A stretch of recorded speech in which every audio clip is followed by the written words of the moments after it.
নমস্কার বন্ধুরা, শুভ সন্ধ্যা।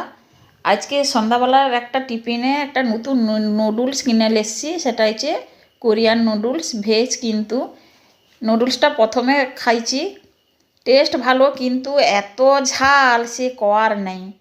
তেল আর মশলাটা বাবা বাবা কি ঝাল কি ঝাল। হৌ থাউ প্যাকেটটা এক সাইডে রেখে দিয়ে দুটা নুডলস প্যাকেট কাটিয়া জলে সিদ্ধ করে লিছি। সে নুডলসের মানে সে এত মোটা মোটাও সে তাকে জীবনে দেখিনি।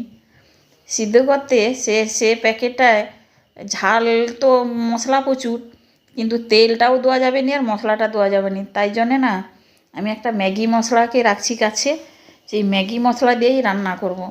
এবার একটা সাদা তেল দিচ্ছি কড়াইতে, অল্প করে রসুন কুচানো, পেঁয়াজ কুচানো আর দুটো ডিম দিয়ে দিচ্ছি। দিয়ে নুডলসটা সেদ্ধ করে দিয়ে দিচ্ছি, কিন্তু সেদ্ধ করা যায় যে সেটা দেখানো হয়নি।